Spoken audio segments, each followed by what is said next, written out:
Hello बच्चों, good morning सभी बच्चों को। आप सभी का हमारे यूट्यूब चैनल टीचिंग एक्सपर्ट में स्वागत है।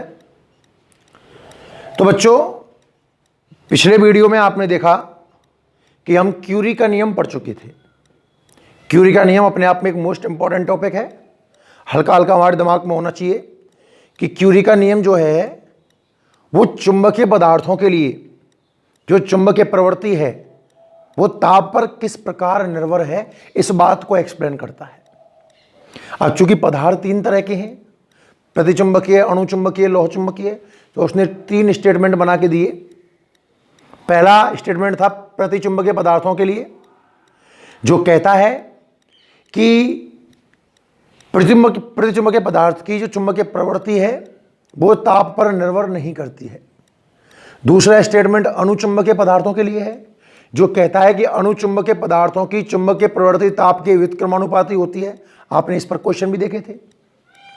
और तीसरा लौह चुंबकीय पदार्थों के लिए स्पेशल, इसको हम क्यूरी वायस का नियम भी कह सकते हैं, और यह कहता है कि जो लौह चुंबकीय पदार्थ हैं उनकी चुंबकीय प्रवृत्ति T-TC के व्युत्क्रमानुपाती होती है। यहां एक टर्म आई है बच्चों, टीसी, जिसको मैंने क्यूरी ताप क्यूरी ताप नाम दिया था, और मैंने कहा था ये काफी मोस्ट इंपॉर्टेंट है कि जब लौह चुंबकीय पदार्थों का ताप बढ़ाता हूं चुंबकत्व में कमी आती है, और एक फिक्स ताप पर लौह चुंबकीय पदार्थ अणुचुंबकीय पदार्थों में कन्वर्ट हो जाते हैं। उम्मीद करता हूं बच्चों कि यहां तक आपको पूरा क्लियरली समझ में आ गया होगा। ठीक है, अब हम आगे बढ़ते हैं। अब आज का लेक्चर जो है इसका अधिकांश पार्ट आप जानते हो, मैंने घुमा फिरा करके पहले ही इसी चैप्टर में आपको पढ़ा दिया है। अगर आपने पिछली जो वीडियो है 4-5 बहुत अच्छे ढंग से देख रखी हैं, तो ये मानना कि इस पार्ट का मैक्सिमम, इससे अब जो पढ़ाने वाला हूँ मैक्सिमम पार्ट आपको आता है। कुछ एक बातें नहीं हैं जिनको मैं ढंग से एक्सप्लेन करने वाला हूँ। ठीक है, तो चलिए स्टार्ट करते हैं हमारा आज का लेक्चर। बच्चों, आज हम जो हेडिंग पढ़ने वाले हैं, सबसे पहले हेडिंग का नाम है चुंबकीय पदार्थों का वर्गीकरण, क्लासिफिकेशन ऑफ मैग्नेटिक सब्सटेंस, चुंबकीय पदार्थों का वर्गीकरण। तो सबसे पहले यह पूछे कि चुंबकीय पदार्थों का वर्गीकरण किसने किया था, तो हमने पढ़ा है फैराडे ने किया था। किसने किया था? फैराडे ने। याद है, आपने एक प्रणालिका टाइप में ली थी, पदार्थों को उसके अंदर रखा था, चुंबकीय क्षेत्र में उनका व्यवहार देखा, कुछ तो अधिक तीव्रता से कम तीव्रता की ओर गए थे, उनको आपने प्रतिचुंबकीय नाम दिया था, कुछ कम तीव्रता से अधिक तीव्रता की ओर धीरे धीरे गए, कुछ बहुत फास्ट गए। याद है ना आपको? तो आपने चुंबकीय पदार्थों को 3 भागों में बांटा। तुमने नहीं बांटा बच्चों, फैराडे साहब ने बांटा। कौन कौन से 3 पदार्थ हैं? पहले प्रतिचुंबकीय, अणुचुंबकीय और लौह चुंबकीय। पहले तो तीनों नाम याद हो जाने चाहिए कि फैराडे ने चुंबकीय पदार्थों को निम्न 3 भागों में विभाजित किया। पहला पॉइंट, एक बार पूरा समझ लें भाई, प्रतिचुंबकीय पदार्थ। दूसरा, अब नाम उम्मीद है सबको रट गए होंगे, वैसे इनका नाम पहली बार इस जगह पे लिया जाता है, सबका पढ़ाने का अलग तरीका है। मैं नहीं चाहता कि आप पर बहुत भयंकर लोड हो, इसलिए मैं इन टर्मों को पहले से कंसीडर करता चला आ रहा हूं। ठीक है ना? और जो तीसरे प्रकार के हमारे पदार्थ होंगे वो होंगे लौह चुंबकीय पदार्थ। अब सुनना बच्चों, हम इन तीनों में कंपैरेटिव अध्ययन करेंगे, तीनों का एक साथ अध्ययन करने वाला हूं मैं। तुलना करता जाऊंगा, पॉइंट बनाता जाऊंगा, और अपने आप इनकी जन्म कुंडली तैयार हो जाएगी। बहुत ध्यान से देखना पड़ेगा आपको। समझा तो मैं एक साथ रहा हूं, फिर लिखेंगे अलग अलग। और मेरा ऐसा मानना है कि अगर इन तीनों में से कोई एक भी आपको याद हो जाता है तो तीनों याद कर सकते हो। कैसे? कि जो प्रॉपर्टीज, जो गुणधर्म, जो विशेषताएं प्रतिचुंबकीय पदार्थों में है, उसका जस्ट उल्टा किसमें होगा? अणुचुंबकीय में। ये प्रतिकर्षित करेगा तो ये आकर्षित करेगा, ये धक्का देगा तो ये खींचेगा, ये लंबवत जाएगा तो ये समांतर जाएगा, ऐसा वगैरह वगैरह वगैरह, ऐसे बहुत सारे पॉइंट मैं आपको पढ़ाने वाला हूं। आई बात समझ में? तो अगर किसी बच्चे को प्रतिचुंबकीय, मेरी एक एक शब्द को बहुत ध्यान से सुनने की जरूरत है।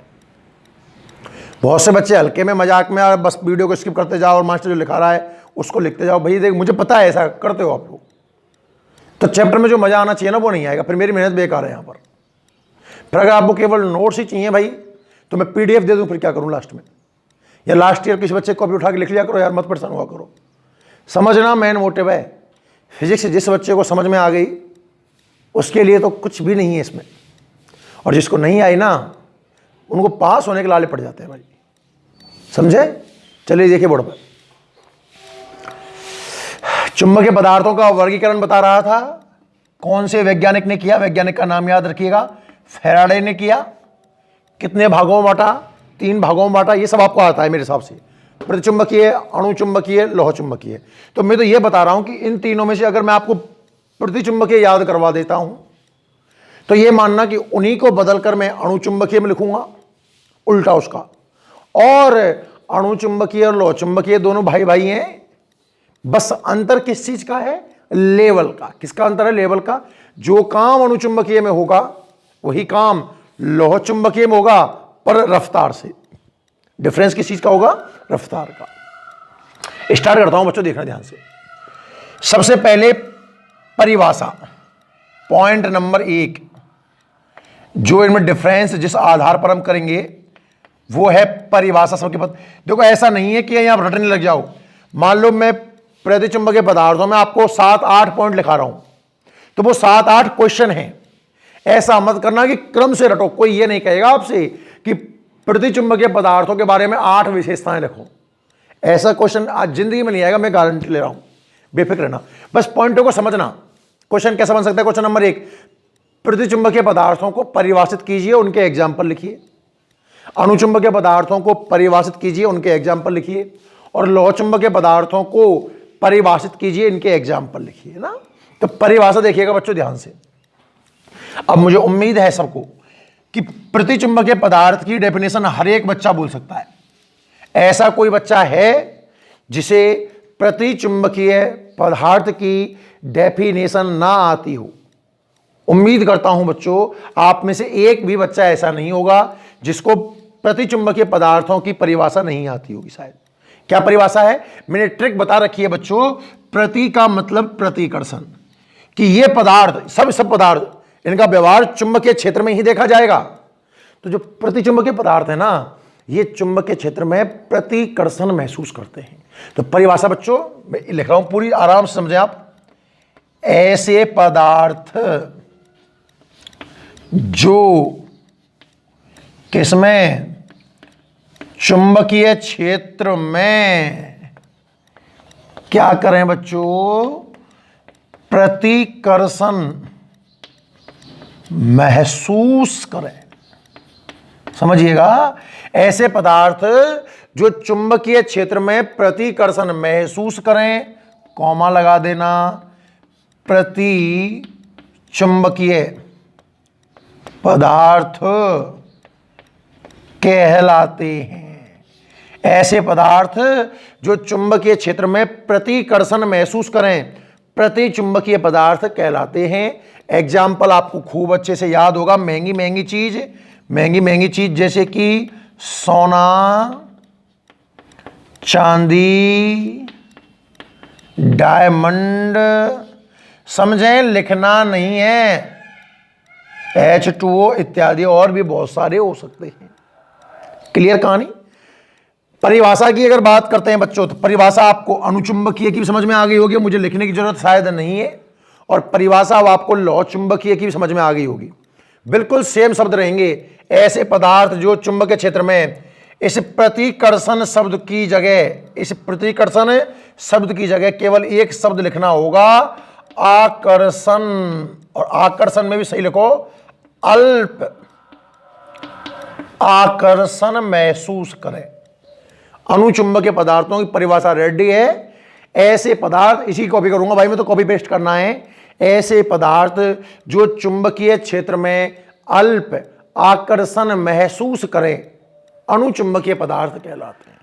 मोस्ट इंपॉर्टेंट बच्चों, जो मुझे लगता है मेरे हिसाब से अगर मैं पेपर सेट करता तो मैं आपसे अणुचुंबकीय पदार्थों के एग्जाम्पल जरूर पूछता।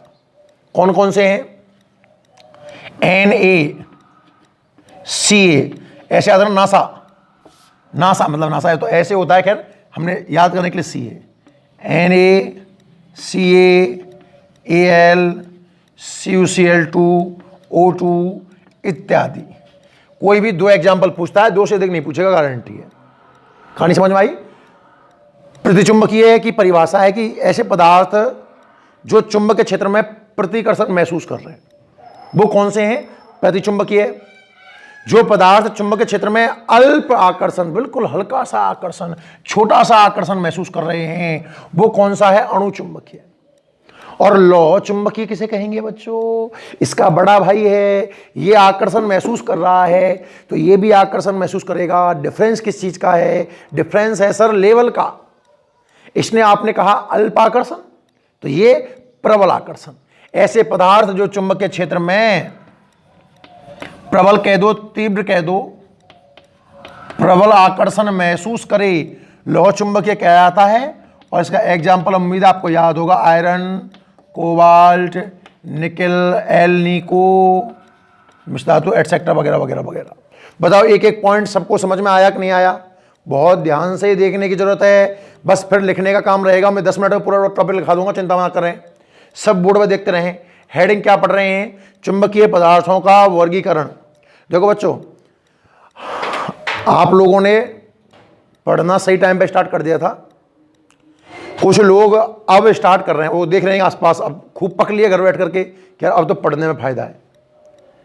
अब वो टीचर को कमेंट कर रहे हैं। मेरे पास बहुत सारे बच्चों के मैसेज आते हैं, कोई गंगानगर से है, कोई सीकर से है, कोई झुंझुनू से है, कहाँ से पता नहीं कहाँ से हैं, कि सर हम बहुत पीछे चल रहे हैं तो हम क्या करें।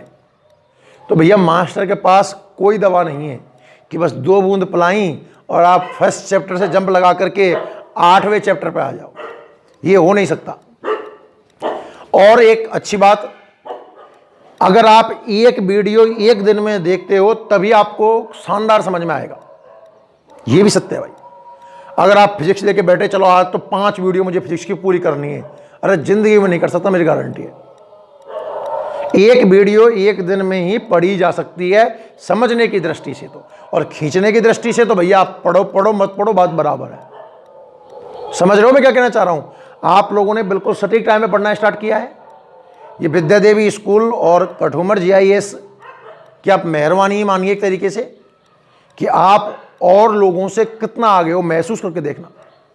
अगर आप ईमानदारी पूर्वक मेहनत कर रहे होंगे ना तो आप और लोगों से कोसों आगे हो इस टाइम। अब स्कूल जब भी खुलेंगे, जैसी भी परिस्थिति में खुलेंगे, आप लोगों को हर हाल में बेनिफिट रहेगा। कोर्स कम भी हो जाता है, कम से कम नॉलेज तो मिलेगी। ये चीजें ऐसी हैं जो दोबारा आपको नहीं मिलेंगी। मान लो बोर्ड कोर्स को चाहे आधा कर दिया, हटाओ, आप ये सोचो, पर आधा कोर्स कौन पढ़ाएगा आपको? कम से कम हमने पढ़ा तो है, हमें ये टेंशन तो नहीं है कि हमें कुछ आता नहीं। इस मामले में पूरा कंसेप्टली क्लियर होना चाहिए बच्चों, ठीक है ना? पदार्थों का वर्गीकरण पढ़ रहा था। पहला जो वर्गीकरण किया था वो किसने किया? फैराडे ने किया। कितने भागों में बांटा? 3 भागों में, प्रतिचुंबकीय, अणुचुंबकीय, लौहचुंबकीय। परिभाषा एग्जाम्पल आपको इनके याद हो गए होंगे। अब कुछ और गुणों की बात करता हूं, सुनना। दूसरी प्रॉपर्टी जो बनती है, दूसरा गुण जो बनता है वो बनता है असमरूप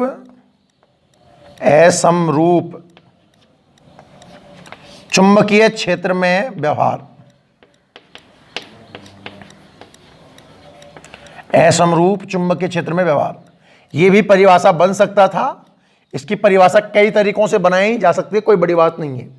क्वेश्चन यह पूछ सकता है कि बताओ प्रतिचुंबकीय पदार्थ का असमरूप चुंबकीय क्षेत्र में कैसा व्यवहार होता है, या प्रतिचुंबकीय पदार्थ असमरूप चुंबकीय क्षेत्र में कैसा व्यवहार दर्शाता है।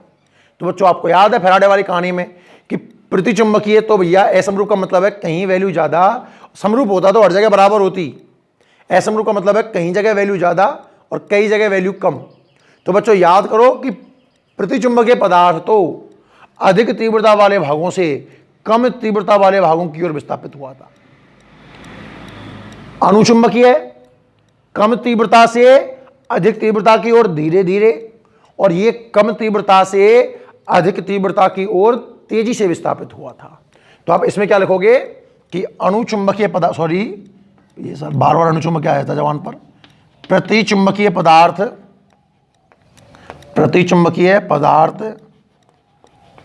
असमरूप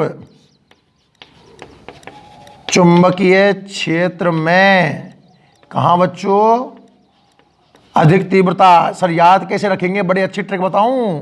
परिणालिका में जब अंदर रख दिया था धक्का खा रहे थे, ये अंदर वैल्यू ज्यादा थी, बाहर जीरो मतलब कम थी, मतलब ज्यादा से कम की ओर गए थे। प्रतिचुंबकीय पदार्थ असमरूप चुंबकीय क्षेत्र में अधिक तीव्रता वाले स्थानों से, अधिक तीव्रता वाले स्थानों से कम तीव्रता वाले स्थानों की ओर विस्थापित होते हैं। बात समझ में आई? एक तो परिभाषा समझ में आ गई, ये पदार्थ चुंबक क्षेत्र में प्रतिकर्षण महसूस करते हैं, सोना चांदी डायमंड H2O। फिर असमरूप क्षेत्र में व्यवहार क्या है कि प्रतिचुंबकीय पदार्थों को जब असमरूप क्षेत्र में रखा जाता है तो ये अधिक तीव्रता वाले स्थानों से कम तीव्रता वाले स्थानों की ओर स्थानांतरित होते हैं। और इसमें क्या लिखने वाले हो भैया, ये कम तीव्रता वाले स्थानों से अधिक तीव्रता वाले स्थानों की ओर धीरे धीरे विस्थापित होते हैं, हौले हौले धीरे धीरे विस्थापित होते हैं, है ना। और इसमें क्या लिखोगे बच्चों, बिल्कुल इसके जैसा ही, कम तीव्रता वाले भागों से अधिक तीव्रता वाले भागों की ओर तीव्रता से विस्थापित होते हैं। बताओ दो दो पॉइंट समझ में आए कि नहीं आए? ये मानो कि तीनों के दो दो पॉइंट का मतलब है 6 क्वेश्चनों का जवाब बोर्ड पर लिखा हुआ है। यहां तक कहानी क्लियर है ना? प्रतिचुंबकीय किसे कहेंगे? अच्छा देखो, प्रतिचुंबकीय पदार्थ की परिभाषा आप ये भी बना सकते हो भाई, कोई पाबंदी नहीं है। ऐसे पदार्थ जो असमरूप क्षेत्र में अधिक तीव्रता वाले भागों से कम तीव्रता वाले भागों की ओर विस्थापित होते हैं प्रतिचुंबकीय पदार्थ कहलाते हैं। एज यू लाइक, कोई पाबंदी नहीं है। तो 2 और 2 4 तो 6 क्वेश्चन क्लियर हुए। अगला पॉइंट देखना बच्चों,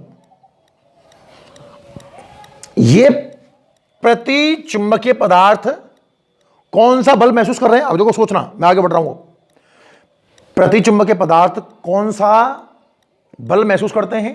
तो आपका जवाब होगा सर प्रतिकर्षण महसूस करते हैं। और प्रतिकर्षण तो बच्चों विरोधी बल है। आपको कोई प्रतिकर्षित कर रहा है मतलब आपका विरोध कर रहा है ना एक तरीके से। और विरोध क्यों करते हैं? कोई थोड़ा और अंदर चलें, पूरा कॉन्सेप्ट सिखाऊंगा, बेफिक्र रहो, पर फिलहाल पॉइंट रेडी कर रहा हूं कि सर ये जो प्रतिचुंबकीय पदार्थ हैं ये प्रतिकर्षित क्यों होते हैं, रिपल्सन क्यों महसूस करते हैं? तो इसका जवाब होगा, क्या होता है भाई, तीनों ही चुंबकीय पदार्थ हैं। जब आप चुंबकीय क्षेत्र में रखोगे तो ये कुछ चुंबकीय गुणों को ग्रहण कर लेंगे, शॉर्ट में कहूं तो चुंबकित तो हो जाएंगे। मेरी बात बहुत ध्यान सुनना बच्चों। अब 3 तरह के चुंबकीय पदार्थ हैं, आपने तीनों को चुंबकीय क्षेत्र में रखा, तो बताओ ये चुंबकित होंगे कि नहीं होंगे? बिल्कुल होंगे सर। चुंबकीय पदार्थ को चुंबकीय क्षेत्र में रख देंगे तो चुंबकित तो होगा। होता क्या है कि ये विपरीत दिशा में अल्प चुंबकित हो जाते हैं। क्षेत्र की विपरीत दिशा में कैसे हो रहे हैं मैं बताऊंगा इस चीज को। ये क्षेत्र की विपरीत दिशा में अल्प चुंबकित हो जाते हैं, इसलिए प्रतिकर्षण महसूस करेंगे। कोई पूछिए कि जब प्रतिचुंबकीय पदार्थ को चुंबकीय क्षेत्र में रखा जाता है तो ये किस प्रकार चुंबकित होते हैं, तो आपका आंसर होना चाहिए कि ये शॉर्ट में लिख रहा हूं भाई, जगह बहुत कम पड़ने वाली है ना, विपरीत दिशा में अल्प चुंबकित। विपरीत दिशा में अल्प चुंबकित, कि जब इन पदार्थों को चुंबकीय क्षेत्र में रख दिया जाएगा बच्चों तो ये विपरीत दिशा में अल्प चुंबकित हो जाएंगे। अगर ये आपको पता चल गया तो इसका आप आराम से बना सकते हो। विपरीत दिशा में हैं तो ये चुंबकीय क्षेत्र की दिशा में हो जाएगा बच्चों, चुंबकीय क्षेत्र की दिशा में। ये अल्प है तो ये भी अल्प ही रहेगा क्योंकि ज्यादा ये होने वाला है। मेरी बातों को समझें, थोड़ी जगह की बोर्ड पर कमी है ना, सुनिए मेन पॉइंटों को थोड़ा शॉर्ट में लिखने का प्रयास करता हूं, और अब आप मेरे साथ बोलोगे भाई, है ना। हेडिंग क्या पढ़ रहे हैं हम, हेडिंग को थोड़ा और ऊपर लिखते हैं। चुंबकीय,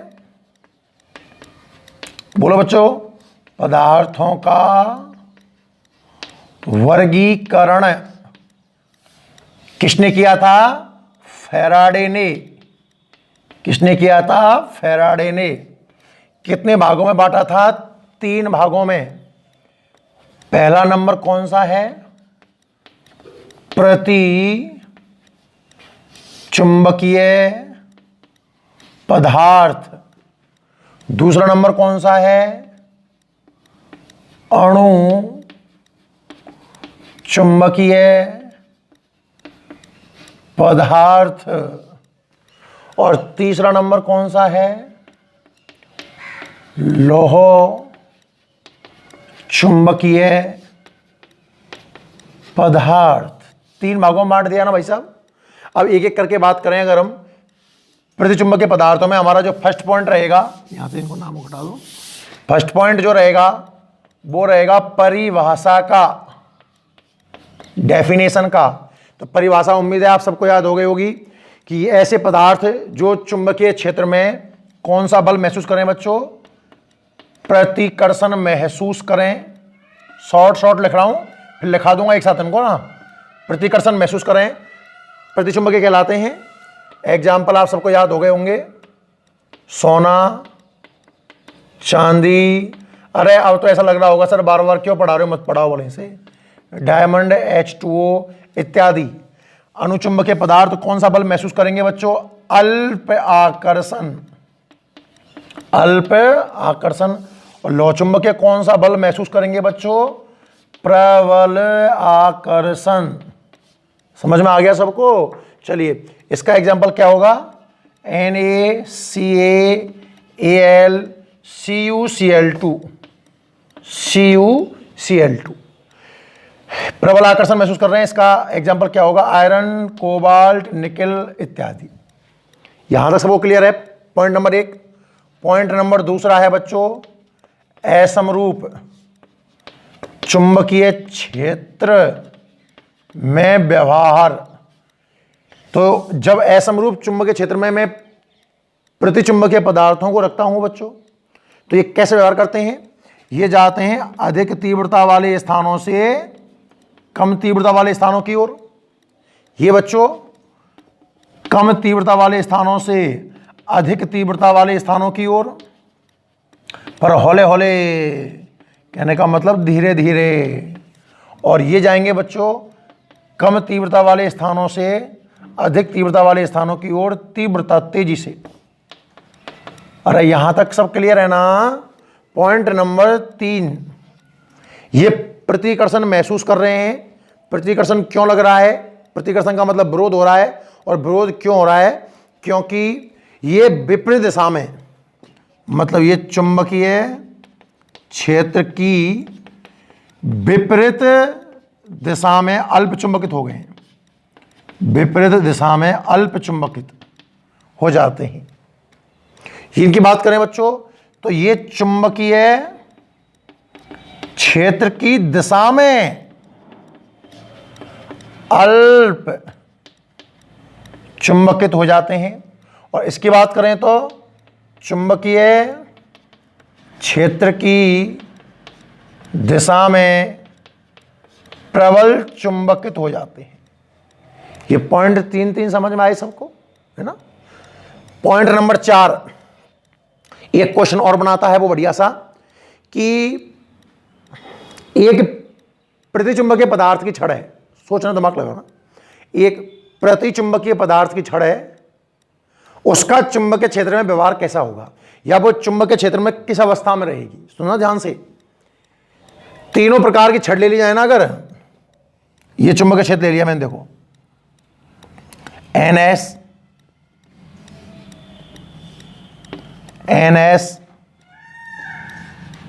और ये NS।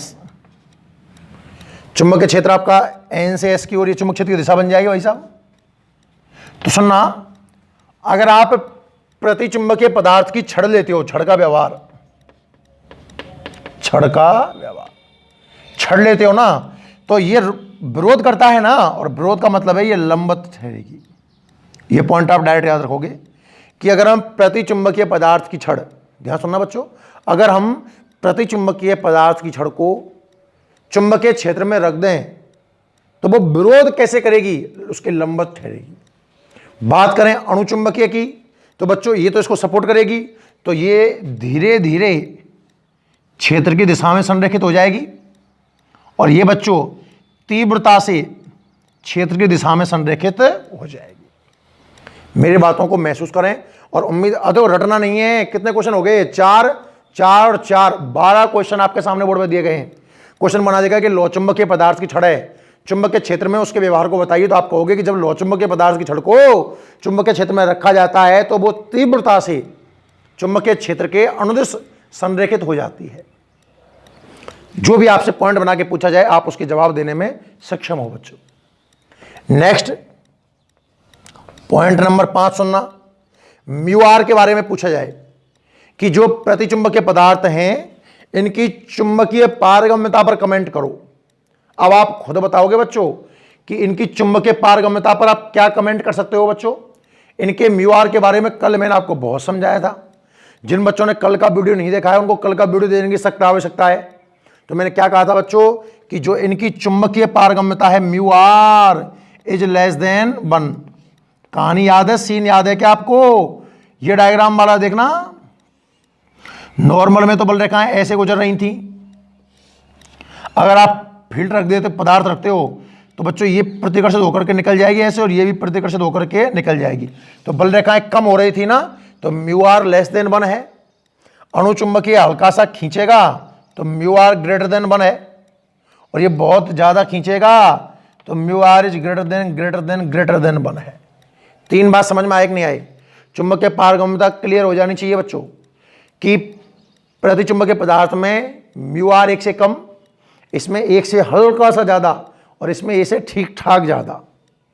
अगला पॉइंट नंबर 6, चुंबकीय प्रवृत्ति की बात कर सकता हूं क्या? काई, इसकी बच्चों अल्प और ऋणात्मक। अधिक जानकारी के लिए कल के लेक्चर में संपर्क करें। और इसकी काई एम अल्प और धनात्मक, और इसकी काई एम अल्प और उच्च और धनात्मक, उच्च और धनात्मक। पॉइंट नंबर 7, आप क्यूरी नियम भी इसमें सेट कर सकते हो कि इसकी चुंबकीय प्रवृत्ति ताप पर किस प्रकार निर्भर करती है। तो आप कहोगे सर चुंबकीय प्रवृत्ति ताप पर निर्भर नहीं करती है। इसमें कहोगे चुंबकीय प्रवृत्ति ताप के व्युत्क्रमानुपाती होती है, और इसमें क्यूरी वायस का नियम लगाया था, चुंबकीय प्रवृत्ति T-TC के व्युत्क्रमानुपाती होती है। हाँ या ना? एक एक हेडिंग अब इनमें समझने वाली है, उसे मैं डीपली समझाऊंगा। एक नाम आएगा, इतना तो मुझे उम्मीद है आपको समझ में आ गया होगा। हर एक में 7 पॉइंट हैं, 21 क्वेश्चन के जवाब आपके बोर्ड पे आपको मिल जाएंगे। एक एक करके सबको लिखाऊंगा, टेंशन ना लो। एक नाम आएगा प्रतिचुंबकत्व, फिर पढ़ूंगा अणुचुंबकत्व, और फिर पढ़ूंगा लौह चुंबकत्व। तो ये तत्व पढ़ने से पहले आप एक बार यहां तक लिख लें, क्योंकि इतना दिमाग आपका नहीं चलेगा, मुझे पूरा पता है। ठीक है बच्चों, अब आप पेन और कॉपी निकालिए। अब आप पेन और कॉपी निकालें और हेडिंग लगाएं, क्लासिफिकेशन ऑफ मैग्नेटिक सब्सटेंस, चुंबकीय पदार्थों का वर्गीकरण। हेडिंग लिखें बच्चों, क्लासिफिकेशन ऑफ मैग्नेटिक सब्सटेंस, यानी कि चुंबकीय पदार्थों का वर्गीकरण। अब सोचिए, हेडिंग लिखिए चुंबकीय पदार्थों का वर्गीकरण, और मेरे साथ साथ लिखते जाएं, समझते जाएं। वीडियो कैसा लग रहा है भाई कमेंट करके जरूर बताना है। हर एक बच्चे को एक बार में सुन लिया करो, है ना। ये चीज़ें बार बार मत कहलवाया करो। वीडियो अगर पसंद आता है, वही देखो, वही लाइक है, मुश्किल से कितने के लाइक आएंगे, 101 के आसपास। क्या 100 ही बच्चे देखते हैं क्या वीडियो? हैं 100 बच्चे देखते हैं कि वीडियो? व्यू तो आते हैं 800-900 और लाइक और कमेंट मुश्किल से 100। पता नहीं क्या लाइक करने में जोर पड़ता है क्या आपको? हैं? अरे आप ऑफलाइन भी देख रहे हो तो यूट्यूब पे डाउनलोड वगैरह, तो यूट्यूब से कुछ जो भी करते होंगे आप, वहीं कमेंट लाइक कर दिया करो यार, रोज कहलवाते। हेडिंग लिखो चुंबकीय पदार्थों का वर्गीकरण। तो चुंबकीय पदार्थों का वर्गीकरण किसने किया था? फैराडे ने। तो लिखिए फैराडे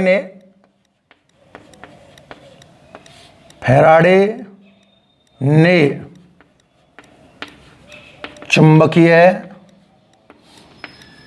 पदार्थों को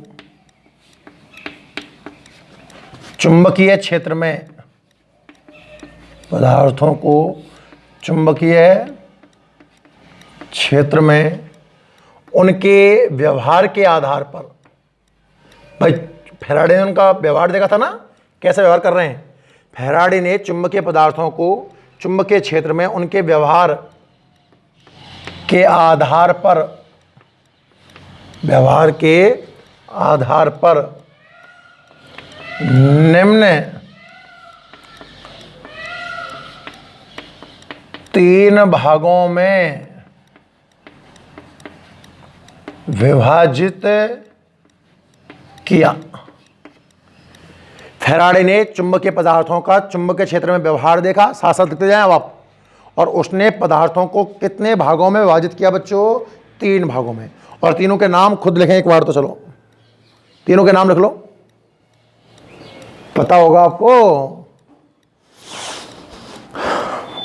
पहला प्रति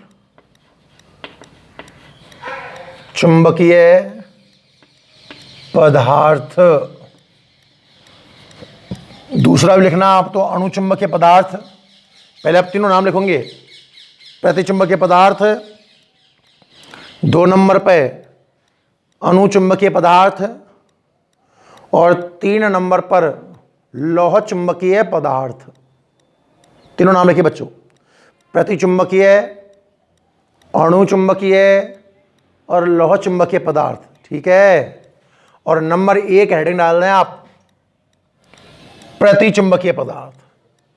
पहली हेडिंग लगा दें प्रतिचुंबकीय पदार्थ, ठीक है। और समझें, परिभाषा लिखें इसकी, याद करने की ट्रिक अभी आपको याद होगी। प्रति का मतलब है प्रतिकर्षण, लिख दो परिभाषा, ऐसे पदार्थ जो, बोलिए, चुंबकीय क्षेत्र में, ऐसे पदार्थ जो चुंबकीय क्षेत्र में प्रतिकर्षण महसूस करें।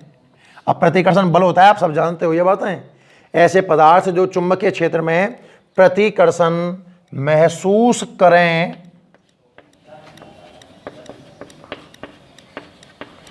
प्रति चुंबकीय पदार्थ कहलाते हैं। लिख लें परिभाषा भाई साहब, ऐसे पदार्थ जो चुंबकीय क्षेत्र में प्रतिकर्षण महसूस करें, ऐसे पदार्थ जो चुंबकीय क्षेत्र में प्रतिकर्षण महसूस करें, प्रतिचुंबकीय पदार्थ कहलाते हैं। एग्जाम्पल्स लिखिएगा, सोना, सोना मतलब स्लीपिंग नहीं है, गोल्ड है भैया। चांदी, डायमंड, H2O इत्यादि। मतलब ये मैंने ही बोर्ड पर कम से कम 10 बार तो बोल दिया होगा भाई, कम बोल रहा हूं शायद 10 तो है ना, उम्मीद है रट गया होगा। अब इनके बारे में कुछ गुणधर्म एरो लगा लगा के लिखेंगे, रटने नहीं है, पहले ही मैं एक बात क्लियर कर दे रहा हूं, कहीं इनको रटने लग जाए। वो क्वेश्चन पूछेगा, आप अपने आप समझ जाओगे किस पॉइंट की बात कर रहा है। सबसे पहले मैं बात करूं असमरूप क्षेत्र में इनका व्यवहार कैसा है, आपसे पूछूं कि भाई हमने एक प्रतिचुंबकीय पदार्थ को असमरूप क्षेत्र में रख दिया तो वो फैराडे वाली प्रणाली का दिमाग में आ जानी चाहिए। सर उसको लटकाया था आपने, वो धक्का दे रहा था, मतलब अधिक तीव्रता से कम तीव्रता की ओर विस्थापित हो रहे थे। इस बात को लिख दीजिए कि प्रति चुंबकीय पदार्थ कौन सी, ये लिख सकता था शब्द में, खैर प्रतिचुंबकीय पदार्थ जब असमरूप चुंबकीय क्षेत्र में रखे जाते हैं, असमरूप चुंबकीय क्षेत्र में रखे जाते हैं, तो ये कहां से कहां विस्थापित होंगे बच्चों, तो ये अधिक तीव्रता वाले स्थानों से, अधिक तीव्रता वाले स्थानों से कम तीव्रता वाले स्थानों की ओर स्थानांतरित होते हैं, स्थानांतरित होते हैं। ये इनका असमरूप क्षेत्र में हो गया व्यवहार साहब। कहानी समझ में आ रही है ना। चुंबकीय पदार्थों का वर्गीकरण है किसने बांटा, फैराडे ने बांटा। किसने बांटा, फैराडे ने बांटा। कितने भागों में बांटा सर, 3 भागों में बांटा। उनमें से जो पहला प्रकार है कौन सा है, प्रतिचुंबकीय पदार्थ। प्रति का मतलब होता है बच्चों प्रतिकर्षण, ऐसे पदार्थ जो चुंबकीय क्षेत्र में प्रतिकर्षण महसूस करें, प्रतिचुंबकीय पदार्थ कहलाते हैं। सोना, चांदी, डायमंड, H2O, ये सब इसके एग्जाम्पल्स हैं।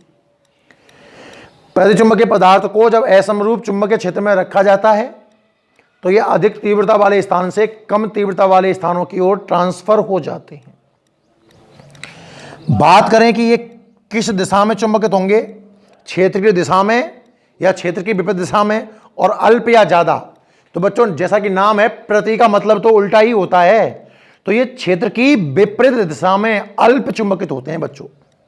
ये शॉर्ट लिख दूं, ये का मतलब कौन है, हम और तुम नहीं भाई, प्रतिचुंबकीय पदार्थ। ये चुंबकीय क्षेत्र की विपरीत दिशा में, चुंबकीय क्षेत्र की विपरीत दिशा में कैसे बच्चों, अल्प चुंबकित होते हैं। 2 बातें हैं इस पॉइंट में, एक तो क्षेत्र की विपरीत दिशा में है बच्चों, और कैसे हैं, अल्प चुंबकित हो रहे हैं। क्लियर। अच्छा, छड़ का व्यवहार देखें। जो प्रतिचुंबकीय पदार्थ की छड़ है वो चुंबकीय क्षेत्र में कैसे व्यवहार करेगी, तो बच्चों विरोध करने का मतलब है वो उसके लंबवत ठहरेगी क्षेत्र की। इस बात को भी लिखें, प्रतिचुंबकीय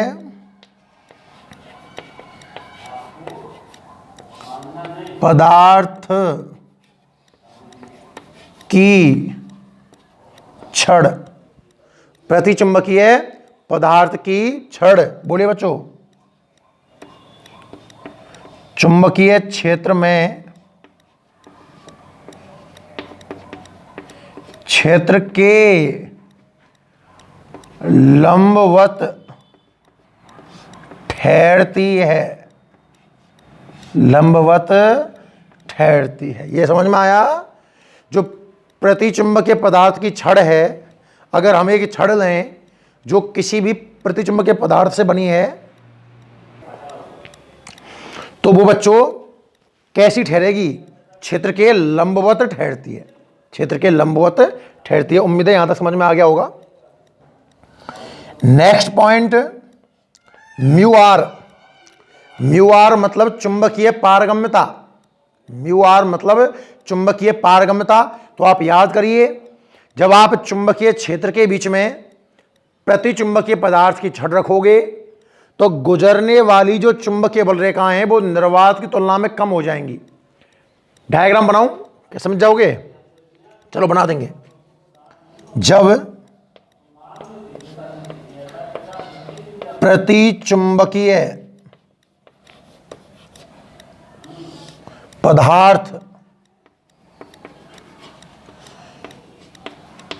चुंबकीय क्षेत्र में रखे जाते हैं, या ऐसे बोल सकते हो चुंबकीय ध्रुवों के मध्य रखे जाते हैं, ऐसे लिखो आप भी, चुंबकीय ध्रुवों के मध्य रखे जाते हैं, तो गुजरने वाली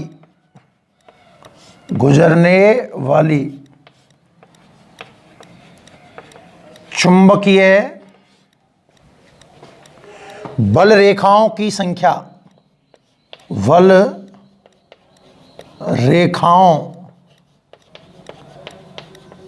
की संख्या बताओ किस प्रकार परिवर्तित होगी? घट जाएगी। अणुचुंबकीय में थोड़ी सी बढ़ जाएगी और लोहचुंबकीय में बहुत बढ़ जाएगी। बल रेखाओं की संख्या कम हो जाती है, कम हो जाती है। और बच्चों, गुजरने की क्षमता को ही तो म्यू आर कहते हैं हम, अर्थात सबसे इंपॉर्टेंट आप शॉर्ट में क्या याद रखोगे? Mu are is less than 1। क्या रखोगे बच्चों? Mu are is less than 1। बताओ, यहां तक किसी भी पॉइंट में किसी भी प्रकार की समस्या हो तो आप तुरंत बोल सकते हो, कमेंट करके मुझे बता देना बच्चों। कोई भी समस्या हो कमेंट करके तुरंत बताना। तो एक बार तो आप यहां तक लिख लो, जो लिख रहे हैं, जो बाद में लिखेंगे वो स्क्रीनशॉट ले लो। चलो जल्दी से, और भी पॉइंट लिखाता हूं। अभी तो स्क्रीनशॉट ले लिया इसका, ये ऊपर से मैं साफ कर दूं, है ना, ये वाली बातें मैं साफ कर रहा हूं। यहां तक कहानी समझ में आ रही है सबको? प्रतिचुंबकीय पदार्थ चुंबक क्षेत्र में प्रतिकर्षण महसूस करते हैं। एग्जांपल सोना, चांदी, डायमंड, H2O इत्यादि। प्रतिचुंबकीय पदार्थ को असमरूप क्षेत्र में रखेंगे बच्चों तो अधिक तीव्रता वाले भागों से कम तीव्रता वाले भागों की ओर विस्थापित हो जाएगा। चुंबकीय क्षेत्र में की विपरीत दिशा में अल्प चुंबकित हो जाते हैं। छड़ की बात करें तो वो लंबवत ठहरती है। जब ध्रुवों के बीच में चुंबकीय पदार्थ रख देंगे तो गुजरने वाली बल रेखाओं की संख्या निर्वात की तुलना में कम हो जाती है। नेक्स्ट, उम्मीद है इस जगह पर आपको दिख रहा होगा, ऊपर ना सबको दिख रहा है, बहुत बढ़िया, बहुत सुंदर। चलिए काई के बारे में बात करें, चुंबकीय प्रवृत्ति के बारे में बात करें तो बच्चों जैसा कि मैंने आपको कल समझाया था, फिर एक बार एक्सप्लेन करता हूं। मैंने एक फॉर्मूला निकाला था कल, mu are is equal to 1 plus chi. Mu are is equal to, अच्छे से रटना, 1 प्लस काई एम। वैसे काई एम है पूरा नाम, तो यहां से जो काई एम आएगा वो आएगा म्यू आर माइनस 1। अब म्यू आर एक से कम मतलब 0.9 मान लीजिए, में से 1 घटाऊंगा तो बच्चों माइनस 0.1 बचेगा। पहली बात तो चुंबकीय प्रवृत्ति अल्प होगी, और बच्चों कैसी होगी? ऋणात्मक। सबसे मोस्ट इंपॉर्टेंट बात, अल्प है और ऋणात्मक है। कौन है? चुंबकीय प्रवृत्ति। तो ये पॉइंट बना दीजिए आप कि प्रतिचुंबकीय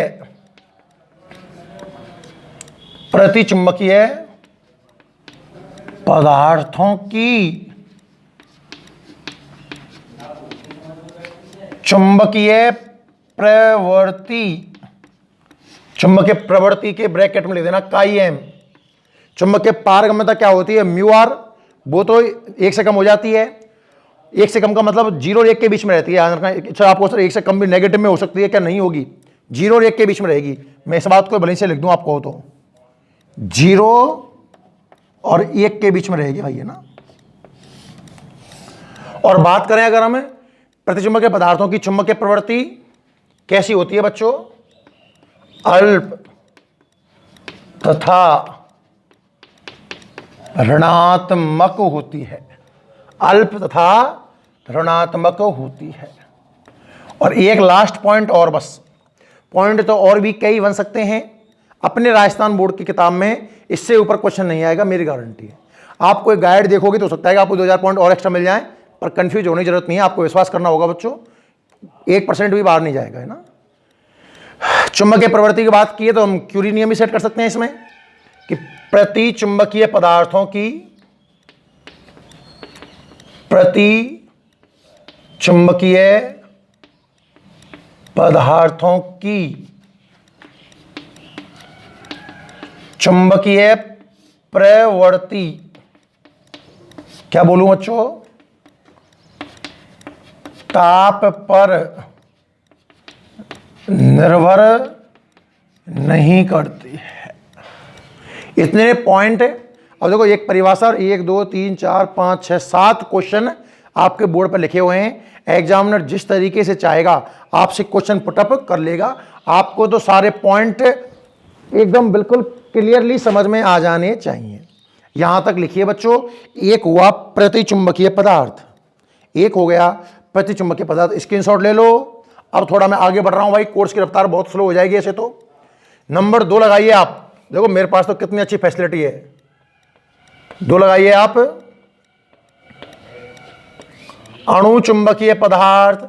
आप भी ऐसा मत करना भाई, कहीं जो पन्ना लिखा है प्रतिचुंबकीय का वहीं काट फांसी करने लग जाओ, नहीं हो सकता ना।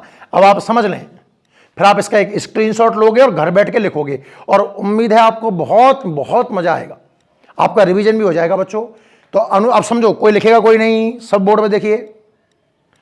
अब आने वाले 5-7 मिनट सब बोर्ड देखेंगे। अणुचुंबकीय पदार्थ की परिभाषा क्या बनाओगे? ऐसे पदार्थ जो चुंबकीय क्षेत्र में इस प्रतिकर्षण को हटाकर एक शब्द लिख देना, अल्प आकर्षण महसूस करें। अल्प आकर्षण महसूस करें, प्रति को हटाकर लिख देना अणु चुंबकीय पदार्थ कहलाते हैं। एग्जाम्पल लिखता हूं अभी। बताओ परिभाषा समझ में आई कि नहीं आई? अरे आपने क्या किया, आपको समझना बात को।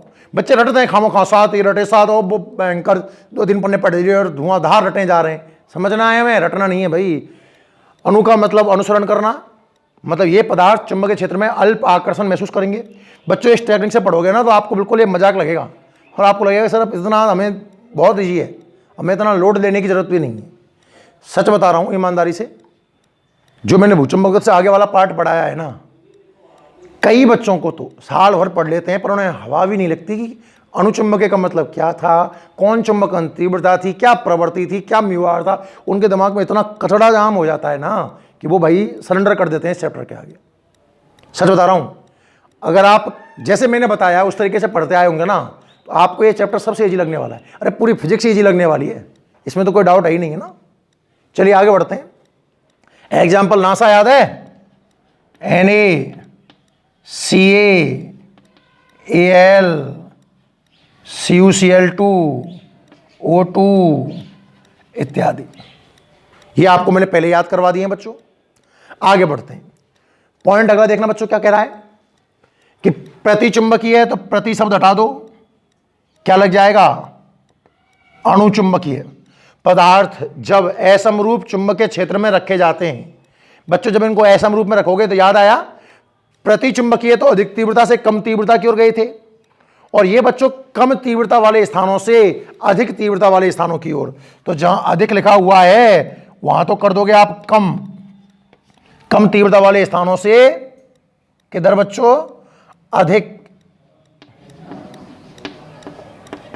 तीव्रता वाले स्थानों की ओर। एक शब्द और जोड़ देना इसमें, यहीं पे, यहां लिख दूं, ये लो, धीरे धीरे स्थानांतरित होते हैं। उसमें धीरे और तेज लिखने की जरूरत ही नहीं थी, क्योंकि प्रतिचुंबकीय जैसा कोई दूसरा तो होता ही नहीं है उसका। पर भैया अणुचुंबकीय में तो एक लोहचुंबकीय तो पढ़ना है ना, तो हमें लेवल में अंतर लाना ही पड़ेगा। बताओ यहां तक बात समझ में आई कि नहीं आई?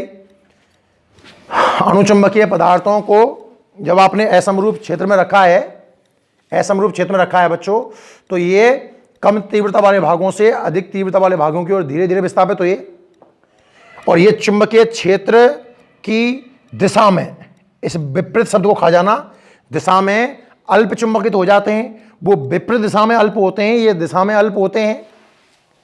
प्रतिचुंबकीय पदार्थ की छड़ चुंबकीय क्षेत्र के लंबवत ठहरती है, तो आप कहोगे चुंबकीय क्षेत्र के पदार्थ की छड़ चुंबकीय क्षेत्र के समानांतर हो जाती है, समानांतर होती है।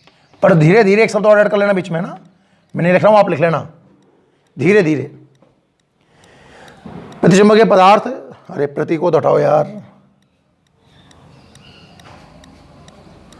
ये अणु बन जाएगा और यहां लिखोगे आप जब अणु चुंबकीय पदार्थ चुंबकीय ध्रुवों के मध्य रखे जाते हैं तो गुजरने वाली बल रेखाओं की संख्या अधिक हो जाती है या बढ़ जाती है, पता है ना आपको। और यहां क्या लिखोगे आप कि जो म्यू आर है this is greater than 1, mu r 1 से कैसा आएगा, ज्यादा। क्लियर। चुंबकीय प्रवृत्ति के बारे में क्या विचार है, अल्प और ऋणात्मक शब्द को हटाकर क्या लगा देना, धनात्मक। पता है ना क्यों, इसके लिए म्यू आर होगा 1.0008, तो उसमें से एक घटाओगे तो 0.008 बचेगा, पॉजिटिव और अल्प। और इनकी जो चुंबकीय प्रवृत्ति है ये ताप के, बोलिए, व्युत क्रमानुपाती होती है। तो ये लो भैया, हमारा दूसरा भी खत्म हुआ। कौन सा, मैंने आपको एक ही बात कही थी, अगर प्रतिचुंबकीय समझ में आ गया है तो अब टेंशन लेने जैसी कोई बात है ही नहीं है। इसका स्क्रीनशॉट लो, इसको भी आप लिखोगे। अब मैं इसमें कुछ नहीं लिखाऊंगा, देखो मेरा काम कितना ईजी हो गया है ना। इसका स्क्रीनशॉट लो और खुद लिखना घर बैठ करके।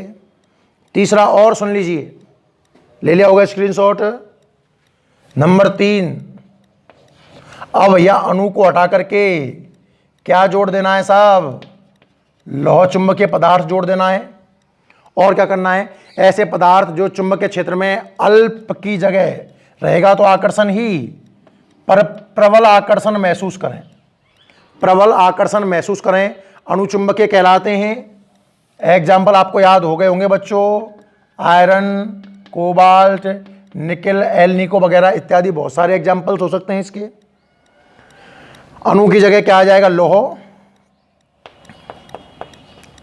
लौह चुंबकीय पदार्थ जब असमरूप क्षेत्र में रखे जाते हैं तो ये कम तीव्रता वाले स्थानों से अधिक तीव्रता वाले स्थानों की ओर, ये जो धीरे धीरे है इसको लिख दो तीव्रता से या तेजी से।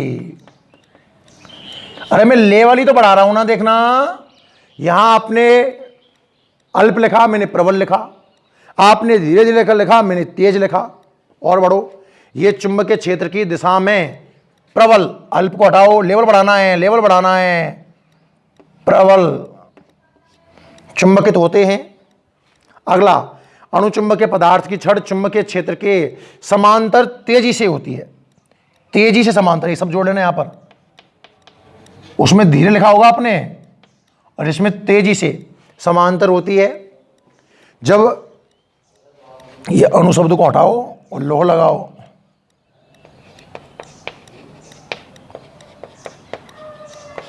लौह चुंबकीय पदार्थ चुंबकीय ध्रुवों के मध्य रखा जाता है तो गुजरने वाली बल रेखाओं की संख्या बहुत अधिक हो जाती है। बहुत सब लगा देना, बहुत अधिक हो जाती है। और ग्रेटर देन के 2 चिन्ह बढ़ा देना, ये लो खत्म। Mu are is greater than 1, ज्यादा हो जाएगी ना, बहुत ज्यादा। फिर बात करें इसकी, लौह चुंबकीय पदार्थों की चुंबकीय प्रवृत्ति अधिक और धनात्मक परिमाण में ज्यादा होगी और पॉजिटिव तो रहेगी, क्या खैर अधिक और धनात्मक होती है। और यहां जो लौह चुंबकीय पदार्थ है, क्यूरी वाइस का नियम याद आ गया होगा, चुंबकीय प्रवृत्ति, बोलिए बच्चों, T माइनस TC के वित क्रमानुपाती होती है, जहां TC बच्चों क्यूरी ताप है। और इसका भी आप स्क्रीनशॉट ले लो, ये भी आपको लिखने हैं। अब आपको सर आपने तो घपला कर दिया, कुछ घपला नहीं किया है, बस लिखना ही तो है ना घर। अब तो वापस में पूरा ढंग से लिखाऊं, पूरा बोलूं तो मुझे बहुत टाइम लग जाता। टाइम तो मैं 1 घंटे में पूरा लिखवा भी देता आपको, पर इतना डीपली मैं फिर एक्सप्लेन नहीं कर सकता था, समय की भी तो पाबंदियां है ना, ठीक है। तो मेरा ऐसा मानना है कि आज के इस लेक्चर में आपको प्रतिचुंबकीय, अणुचुंबकीय और लौह चुंबकीय पदार्थ किसे कहते हैं और इनकी विशेषताएं क्या क्या हैं। अब ऐसा क्यों हुआ इसकी जानकारी कल थोड़ा दिमाग पचाओ लेक्चर होगा भाई। थोड़ा नहा धो के बैठे, कल फ्रेश माइंड से बैठे। कल का जब वीडियो देखो आप तो बिल्कुल फ्रेश दिमाग से बैठना, क्योंकि कल आपको दिमाग लगाना पड़ेगा। क्लियर है यहाँ तक? ठीक है, अब आप नोट कर लो बच्चों, और बाकी मिलेंगे अपने अगले लेक्चर में। एक बात और, होमवर्क आपने कर रहे होंगे आप कंटिन्यू, जितने भी पीछे के क्वेश्चन हैं सारे कर लेना। मैं रफ्तार में कराऊंगा, पहले आपको पूरा टाइम दे रहा हूं। कल भी मैंने कहा था, आज फिर कह रहा हूं कि जितने भी क्वेश्चन है, चाहे एक भी ना हो आपसे, हमें यह रहना चाहिए कि हाँ मैंने प्रयास किया था, पर मैंने कैसे सोचा और सही तरीका क्या है इसका, वो अपने दिमाग में मिल जाना चाहिए। बच्चों वीडियो पसंद आता है तो लाइक कमेंट शेयर जरूर करें। धन्यवाद, बाकी फिर कल मिलते हैं।